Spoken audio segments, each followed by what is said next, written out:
Welcome back to the Skunk Juice Studio. Glad you made it today. I wanted to say thanks again to my friends that have sent the books that we have read previously. The Split Pea Soup Caper and Skunk Juice to India and England. Worldwide, baby. So excited.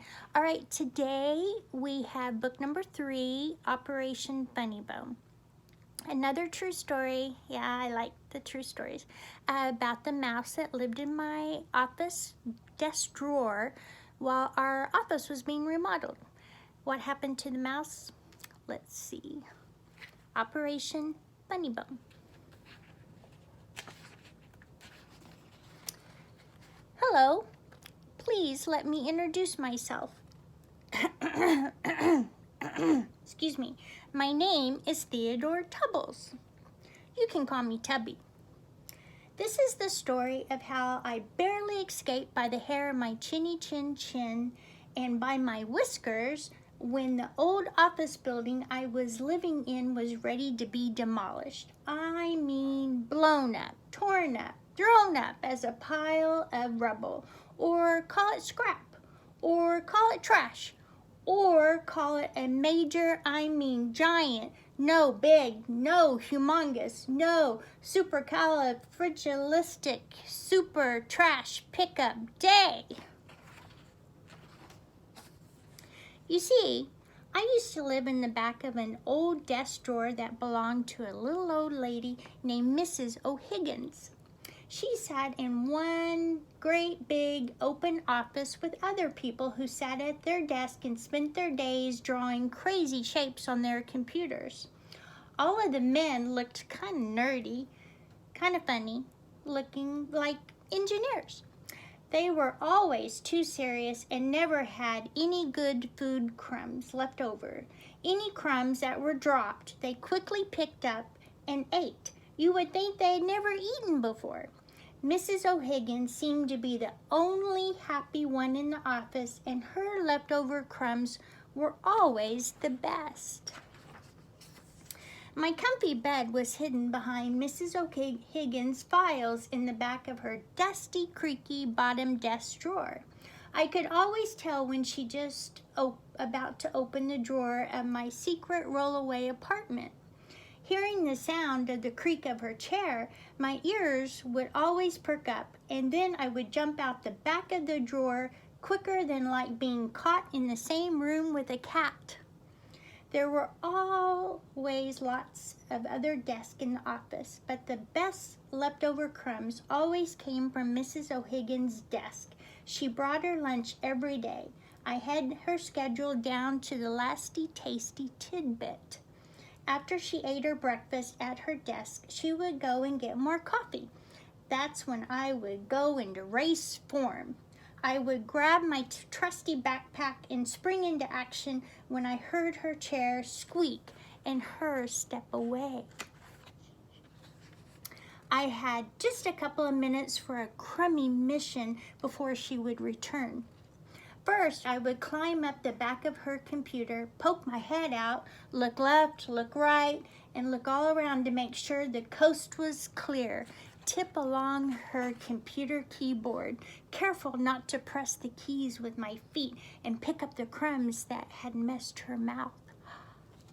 Next, crawl down to her chair, quickly clean around like a vacuum hose, then slide down to the floor. I had it timed just right, dashing back and leaping into the drawer when Mrs. O'Higgins' foot came around the corner. Phew, safe again. Every break was an adventure. Nothing was better than relaxing after the daily crumb race, lying back, rubbing my belly and stuffing crumbs into my cheeks, remembering a mouse's motto, never leave a crumb behind. It started out as a normal day. I was lying in my comfy, cozy, warm, homemade bed, daydreaming what kind of yummy food crumbs I would find today, when all of a sudden it happened. Mrs. O'Higgins was on the phone telling her sister when I heard her say in her high-pitched voice, We're moving our offices tomorrow to a new building near my doctor's office. Remember him, the doctor who did the surgery on my elbow? I mean, my funny bone? Yes, everything goes all the way. The office furniture is donated. The building is being torn down. I can't wait to move and have a new desk and file cabinets. We start packing tomorrow. Dum dum dum dum. Could you hear my heart beating again? After I heard the news of moving, my heart had stopped. What was I going to do? My brain froze. I was in shock. Me being donated or torn up and thrown up into that pile of rubble? Oh no, not me. What to do? What to do? That night, after everyone had left for the day, I laid stretched out on Mrs. O'Higgins' chair. My hands were behind my head, staring into the office darkness, remembering all the good times and good food I have had in this building. All the office potluck luncheons, pizza parties, wedding showers, baby showers, and the retirement parties. Good times. Good times. It was then I sat straight up, rubbed my belly, and decided there was no place like home, and I needed to come up with a plan to move with Mrs. O'Higgins and make a new home with them too. Now for a plan of action. I decided to call this mouse mission Operation Funny Bone. The idea hit me smack in the head. Mrs. O'Higgins may be moving to a new office, but she had to take her job files with her, right? All I had to do was to hide in one of those boxes of her files, disguise myself just in case someone opened the box, then boom. Next stop would be her new office by her funny bone doctor. There I could make a new bed in my new home. Great plan, don't you think? I had no time to play or search for crumbs. I had to get to work.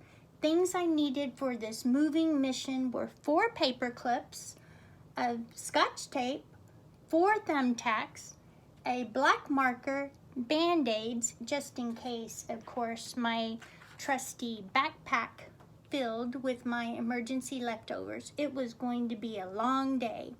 I had to rehearse my escape plan. Operation Funny Bone was now in action. The morning of the move came early. Mrs. O'Higgins started her packing. I stayed behind the drawer as she packed her files. I looked cool in my spy gear, smeared black marker under my eyes just like the spies do on missions. Now for my spy shoes that I invented.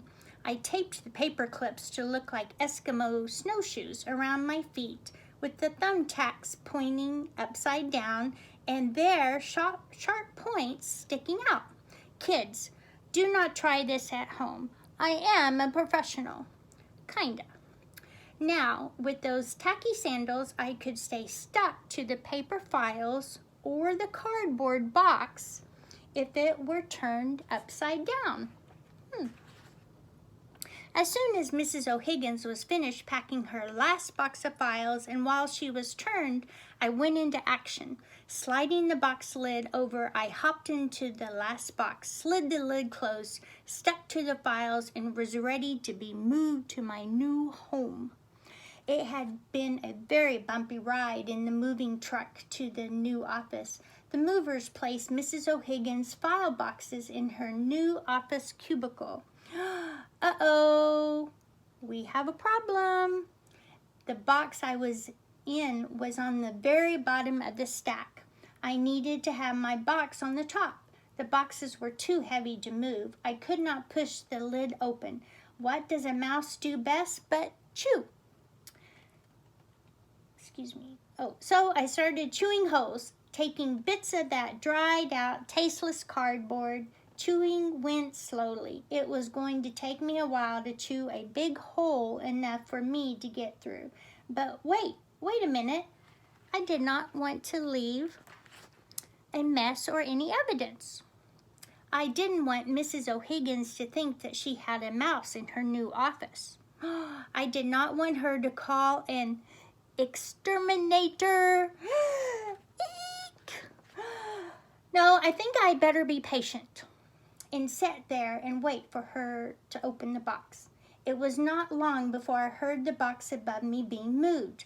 I dug my tack shoes into the files and was stuck like bubble gum on the bottom of your shoe.